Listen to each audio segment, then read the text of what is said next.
So I'm excited to share with you this morning for a few minutes. I just entitled this talk, "This is a Move," because it's kind of the best way to wrap up what I've experienced in the past year of my life. And I know I wrote this. It's leading a team to push for more, how to turn up the spiritual temperature in a climate where it's been set for you. To give a little context.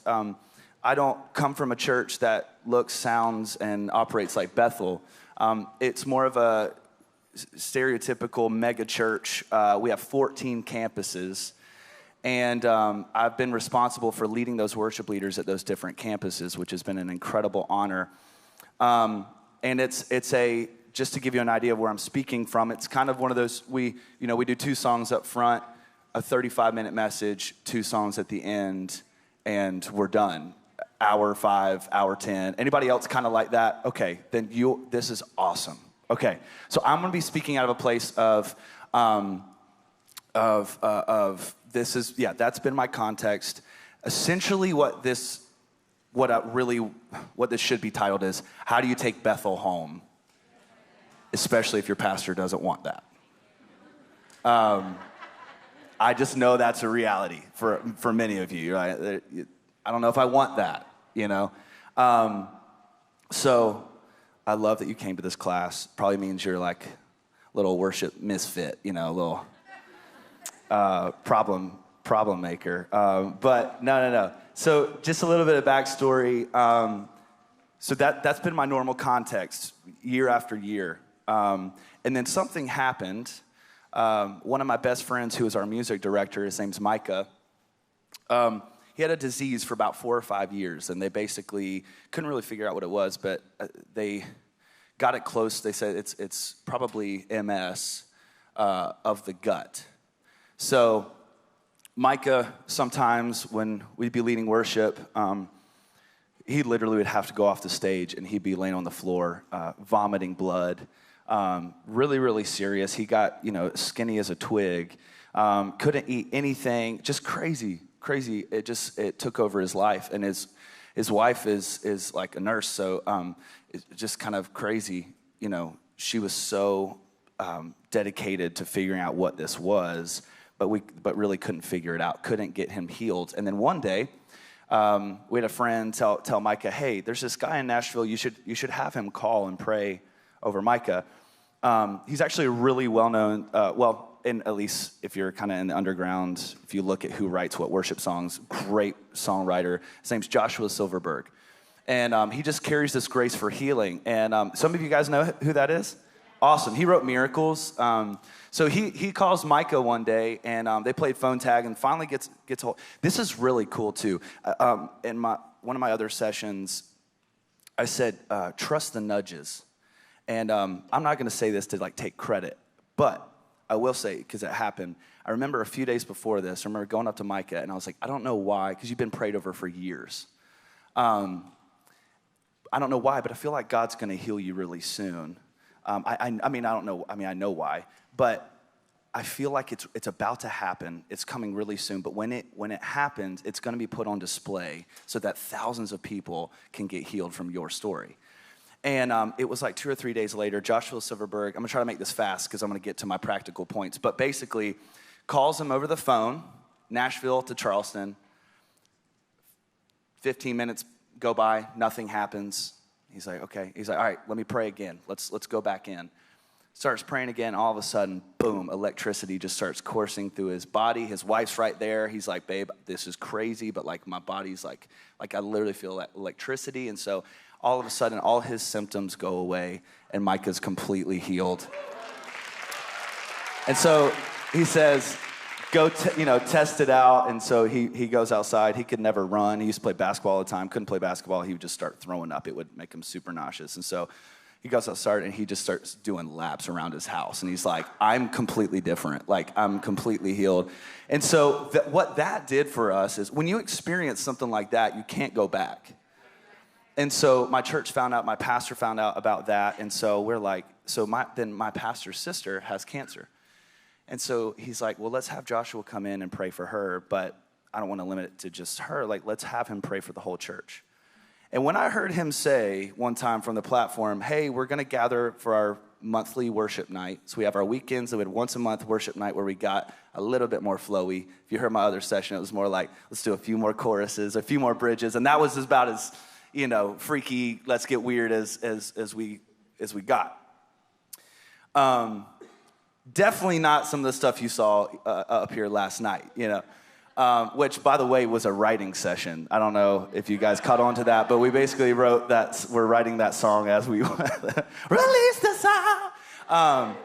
Anyways, where was I? So he hears about it. We're like, hey, let's bring Joshua Silverberg in. He prays for our church at our worship night. None of us. What I was going to say is when I heard him say, hey, we're going to have this worship night, and we're just going to call it Miracle Night. I was like, what? Like, that's how, are you serious? Are we doing this? Like, what?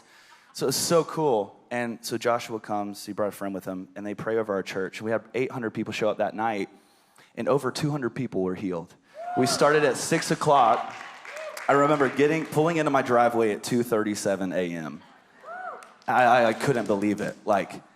And we had a meeting the next day to talk about upcoming series and all that kind of stuff, very mega church type stuff. Great stuff. And we literally just sat there and we just told story after story after story the next morning. And so then we're like, let's do it again. So we had another worship night the next month. 3,000 people showed up. Several hundred people were healed that night. Again, got home at 3 a.m. It was the craziest thing ever. And so that began a conversation. What do we do? Holy Spirit's wrecked our church, in the best way. And so that's kind of, we started to wrestle with is there a lot more that we're missing out on? And so we've made small adjustments on the weekend to prioritize that. But here's the thing. Sunday is still we are laser focused on the first time guest. And we're still trying to figure out what's comfortable, how far do we go, and I know it's a silly question, but, and I'm still wrestling with that because I want Holy Spirit, I want his plan. I don't want mine, but how many of you know, you still got to create a flow on Sunday. You guys still, have an idea of what you're going to do, and so that's kind of where we've been. But we've positioned the prayer team down front. They were hidden in the back, so people felt comfortable. Now we've put them up front because we've realized as people are being prayed for, it gives other people courage to actually go up and receive prayer. And we've seen breakthrough weekend after weekend after weekend with still our 2 songs message, 2 songs flow. So. We've seen MS healed, we've seen backs healed, shoulders, knees. I literally watched my friend be given arches in her feet. That was the first night. She had flat feet, and as we prayed for her she just said, it was the last person we prayed for, and she's like, this sounds silly, but I just want arches. I've had flat feet my whole life. And so our friend Wes just goes down and kneels down, touches her foot, and just says, so arches grow right now in Jesus. Oh my goodness. And it was literally like that. It was just like, meh. And we're all like, what? I start doing laps around the church. There's only 5 people in the church at this point. We're literally ready to go home. And I just start running. That was so crazy. First time I've ever seen anything like that. On tour, we watched, this was right after this, which is so cool. Trust God's timing too, because I never would have known how to lead a room in a time of ministry time of healing hadn't it been for those guys modeling it for me. And then God sends me on tour with Bethel, and we get a text from Bill Johnson that says, hey, I heard there's miracles breaking out on the East Coast. Has no idea it's my church and that I'm on the bus getting ready to start tour, that I'm a representative of that church. He goes, but I heard miracles are breaking out on the East Coast somewhere. Jen, I think you guys are supposed to go after healing on tour. Didn't have that in the plan. It was, bunch of songs, compassion, all that but not that. And so we're like, all right, let's carve out time. I remember Jen looking at me and she's like, hey, we're going to co-lead this thing. And I'm like, what? I don't know what to do. And then I was like, okay, I'm just gonna do what I saw Joshua Silverberg do, you know?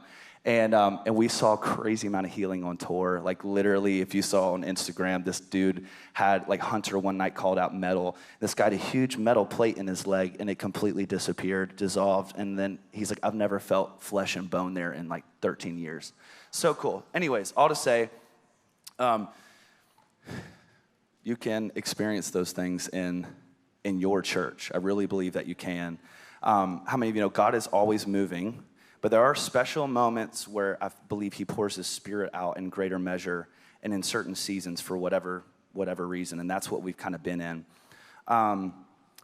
And here's why this is important too. God is always moving, but we can kill it. I think we can kill it. And if enough people get in the way,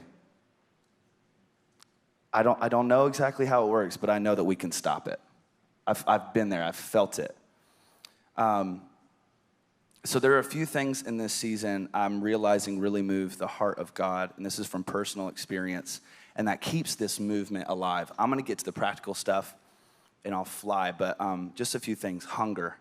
Hunger is so important. This movement we're experiencing did not, by the way, start with our leadership. It started with our worship team.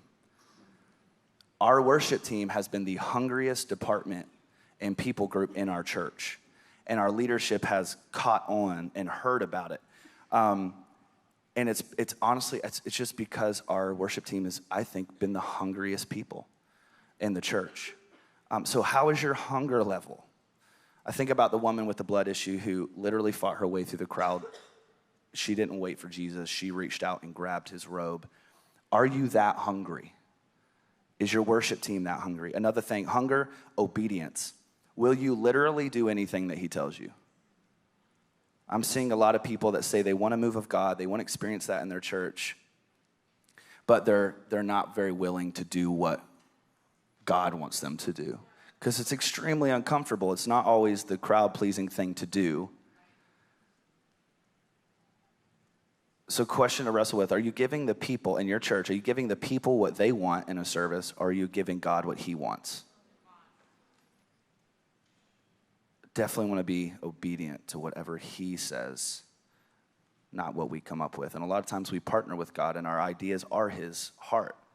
But be careful not to do something just because you know it makes the people on the weekends happy, you know? And then last one, persevering faith. I love this. When Jesus looks at Peter and says, you have little faith, the word faith in this text refers to persevering faith. It wasn't one of size, but of endurance. So we're not talking about loving people, praying for people, walking them through their mess just a few days out of the year. Will you literally do whatever to love people every single day and every moment you come in contact with them?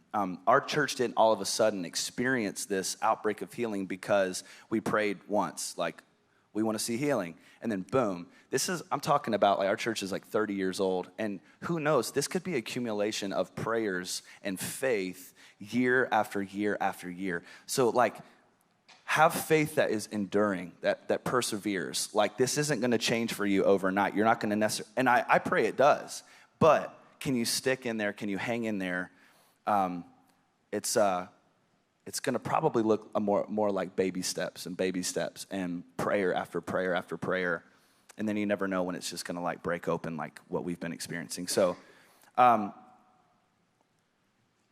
if you want to experience a move of God, you've got to realize that it starts with you and your own personal revival. Like I said with our worship team, you have to take the responsibility and realize that if you're going to experience it, it's got to start with you. You have to have a personal revival. So I would really look inward and go, what is my relationship with God? What does my hunger look like with God? Is it something that, I love this quote, light yourself on fire with passion and people will come from miles to watch you burn. This is by John Wesley. Light yourself on fire with passion and people will come from miles to watch you burn. Are you burning? Are you burning? The only way I know to catch up my team and get them involved and get them excited about pushing for more is if I'm on fire. That's got to look attracting, you know. And like, it's only moved like a wildfire because it started with a few, and we've just burned so passionately, and we've not given up, and we've had faith that was just enduring, and just we've prayed time and time again, and it's eventually caught other people on fire. So just know, like, no one's gonna light that fire for you. You've got to light it. You got to let Jesus light that fire. That's got to be cultivated. It's got to be created. It's got to be ignited between you and your relationship with God. Okay, so some practical stuff. I think I have like 10 or 11 points or something. Is this cool? Is this good? All right. Let me start with the one that's like the least fun, but you just have to know. To experience and to push for more, experience the move of God, you got to honor your leadership. This has been a challenge for us lately. For us, again, like I said, our worship team's been the pioneers for this. And we've watched our leadership catch on. And I don't say that to dishonor them. It's just, they've literally said that from the platform. Our worship team is pushing us to go after more. But you have to be in alignment with your senior leader, or it's not going to happen, or it won't last. I know it like kind of stinks to hear this, but like I say it because it's good for you. Like, you need to know this, because it could be super frustrating if you're pushing and they're not on board. You're going to be frustrated time and time again. When you align your culture with your primary leader, he becomes a co-champion to your culture, and that's what you want. You do not want your senior leader to be against you. Like I said, realize it's going to take some time. Baby steps are important. Please don't leave your ministry just because it's taking them time to come around. I think we get really, really quick. We're quick to want to give up. And also, please, like with those things, when you're frustrated and you're waiting, keep your mouth shut. Don't talk. Don't like. If you're going to complain, if you're going to throw up, do it up, not down. Don't do it with people on your team or even people beside you. If you're going to complain up. Go to your leader and say, hey, this is what I'm wrestling with. Help me understand. Help me know how to handle this. I think it says, if your worship culture and your pastor's vision don't align, you'll always be disappointed and frustrated. Be willing to have the hard conversations and see their side. A lot of times I've been like, why don't we do this? Why don't we add da-da-da-da? Like, really, really simple, practical thing. I want to add more worship time on the weekend. How many of you know that affects not just what's happening in the main room, but that means 10 more minutes of those amazing people watching your crazy children who are freaking out, they're hungry, they're crying. So realize this, every decision you make affects multiple people and departments. And so realize that it's not as easy as just going, hey, and sometimes it is, but can we add another song? Can we do this? Ask yourself before you even present that, who's this going to affect, and how can I come up with a solution beforehand? Or even rally those team leaders, those departments, that go, hey, how do you feel about this? I was going to present this to my leader. How do you feel about this? Would your team be equipped to handle 10 more minutes? How do you feel about it? Okay. Know the purpose for each one of your experiences. Like I said, our Sunday context is, I mentioned this in my another talk, but think about it as like rooms in a house. Our weekend, we're unapologetic about it. It's for the first-time guest, and we want them to feel comfortable. We want their family to come back, and so there's going to be some things we're just going to steer away from, or we're not going to go for, I guess, if you say, I don't know. And so that's our living room culture. The first time you bring somebody over your house, where do you bring them? The living room. You're not going to, like, if you have a best friend, like girlfriends, y'all are probably cool with, like, bringing your girlfriend into your bedroom and I don't know. That sounds super weird, but you know what I mean? Like, you know, let me say this. When we have people over the first time, my wife definitely is not letting our bedroom door just be open for them to see what our bedroom looks like. You know what I'm saying? But if it's like my best friend or like my brother-in-law and he comes up, like, she doesn't care. But a lot of times I've heard her say, she's like, shut the door. They're about to be here, you know? And so I think for us, the weekends was living room. And then our first Wednesday, the first Wednesday of the month, we did these worship nights, and it has become like healing miracle night. That was like our bedroom culture. That was our core team where we are comfortable going for more, and we are comfortable with not having to explain everything, if that makes sense, you know? So just know the purpose for your worship experience. What is the ultimate goal besides the obvious of worshiping God? All right, number 2. So honor your leadership. Number 2, be the thermostat, not the thermometer. Set the temperature every time you gather. I don't care how tired you are. I have come into Sunday mornings exhausted, frustrated, but I have made it my goal to put that stuff aside and realize that it's my responsibility and my opportunity to set the temperature. No one else is going to set it for me, but I get to set the temperature. And even if you're on the front row and you're not on the platform, you can set the temperature in the room. I've watched time and time again a worshiper on the front row like be so expressive and responsive to God, it's lit the whole room up. And encourage me at the same time. Some of you, your team needs to know that you're a worshiper. Like, one of the best things you could do is get on the front row while your team is leading and go harder after God than them. Encourage them, challenge them. One of the best things my pastor said is, I dare you to go after God harder than me this year. Like, I dare you to. And so be willing to show them that. Be the hungriest in the room, no matter what. Number 3, I gotta go. I got 6 minutes, my goodness. Never stop expecting God to move. Another one of my favorite quotes is, expectancy is the breeding ground for miracles. What kind of breeding ground are you creating with your team? If you're expecting the same experience weekend after weekend, that's probably what you're gonna get. Man, I gotta skip some stuff. Number 4, never stop communicating the why. If you're a leader of your team, can't stress this enough. Proverbs, obviously, 29:18, you've probably heard this, where there's no vision, the people perish. Vision leaks.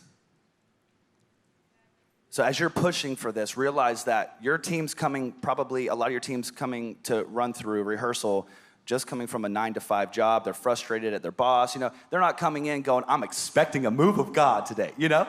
So you have to communicate that over and over and over again. Vision leaks. So don't connect people to the what you're doing. Connect them to the why, and they'll stay on board. And just when you get to the point where you're like, I am annoying the bejesus out of my team with saying, this is why we're doing it. This is why we're doing it. This is why we're doing it. It's because of him. It's because of her. It's because of this.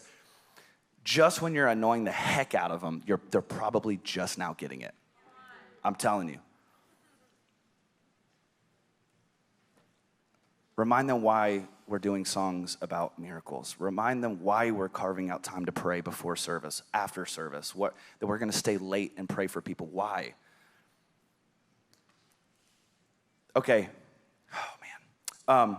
Never say, my people won't. XYZ. As their leader, never say, my people won't respond in worship. My people just won't pray. My people, they won't sing loud. How many of you have said that? I'm like, my people, they just won't lift their hands. They won't. As their leader, it's our responsibility to help them understand why we do those things. Instead of saying, my people won't, I would encourage you to say this: I have not led my people to raise their hands or understand why they would raise their hands. I have not led my people, our people, to understand why we sing out, why we shout. You've got to be a worship teacher, not just a worship leader. Carve out time to teach people why we do this. All right, number 5, share stories. Literally last night, I think all we did was share stories about how God's moving, and nothing just ignited the fire, kept the fire burning. Like for me, I literally was ready to do laps last night just hearing some of these stories. Share stories with your team. The easiest way to get them stoked and to connecting them to the why is by putting a face on it. Like, reminding them this person's life, like Micah's life, was forever changed. And now Micah's become this radical prayer and just has this grace for healing. And like, remind your team, they're not coming in thinking about those things all the time. I carry these stories like in my back pocket, essentially, everywhere I go, because I know it ignites faith for other people. Number 6, celebrate as often as possible. Get creative with the ways that you celebrate these stories of life change. Like I said this the other day, but you'll eventually suffocate what you don't celebrate. Celebrate culture that you want to see repeated. Celebrate behavior that you want to see repeated. A little parenting tip as well. We literally have a wall at our church where we write down all the like really cool stuff that God is doing. And I'm prophesying we're going to have a wall that is full of wheelchairs and everything that people have been delivered from, signs that they've been, cancer reports, like, healed, gone. Like, I want a wall just to remind people why we do what we do. I got to move really fast. Number 7, get creative. When it comes to programming moments, get really creative. Make it really hard for your pastor to say no because of all the great ideas that you have. Make your weekend experience, just ask this question: how can I make it 10% better this weekend? Or 1% better, 1% better. If every week, how can I make it 1% better, or push for a little bit more? Take baby steps. Practical, just worship leader thing. I have a note in my phone that's called Flowtown, and it is all the songs that I know, like I could pull out at the last second between songs, and just like, and so a lot of times before I go out for a set, I'll just kind of remind myself, Jesus, we love you. Great are you, Lord. What a beautiful name. Here for you. This is a move. Plug. This is Amazing Grace. Better is one day. Miracles. Holy Spirit. Build my life. Oh, praise the name. Holy ground. Healer. Bless the Lord. Great are you, Lord. So good. You can do it twice. Surrounded. God is so good. Our God reigns. Reckless love. How great thou art. How great is our God. Like, there's so many songs that you could send this to your team and go, hey, be ready for any of these. They're so simple and just a really practical way to just like get your team ready for flow, for like a flow moment if that happens. The last thing you want to do is get ready or like be so excited, like we have an opportunity to flow, but then like no one knows what to do or like where to go, So just have some options in your back pocket. Number 8, pray a lot. Prayer isn't a part of the ministry, it is the work of the ministry. If you don't have a praying team, you're not gonna have a team that experiences the supernatural. Create moments. My team is now a praying team, where now it's like, okay, guys, we really have to get to run through now. But it was not that way. And we've had to create a space where it's been awkward at first, but create awkward space to give your people a chance to step out and pray. If you're always talking, always praying, it's never gonna give them opportunity to stretch that muscle, okay? It's not a movement if it's just you. There's gotta be a second person. A movement was never started by one person. It was always started when the second person started following the one. So make sure it's not just you. Prophesy a lot. Write what you want to see. Speak what you want to see. Also, speak life. Don't say, here's what I would challenge you with, even when you're leading. Use language like, I'm so grateful that our church is a worshiping church. I'm so grateful that our God, as you go into a song about healing, I'm so grateful that our church values healing and praying for people. Even if you don't really see that, speak it over them and help them see that. You're right, I do love to worship, I do value praying for people and seeing healing. Prophesy a lot. Be sneaky with it too. Put it in your songs. If your pastor is like, I'm cool with you doing a new song, but I don't want you preaching and talking about prophecy, what we did is we wrote a song called Prophesy. And so we're singing it. But they're not like cool necessarily with me taking 10 minutes and going, hey, let me help you teach. Let me speak about this. We just put it in a song. Might be a sneaky way to do it. Number 10, know that miracles start with a mess. Praying for miracles isn't sexy. It's hard. It's fun to pray for someone and see, and it's amazing to see it break through. But when you have to walk with somebody through cancer month after month, year after year until it's healed, it's not fun. We're not pushing for more to brag about it. We're doing it because we love people. So just remember, it's all about people. And the miracle isn't the goal. It's a goal. But the person healed, delivered, saved, restored, and God receiving the glory from it, that's the goal. All right, I'm out of time. I love you guys.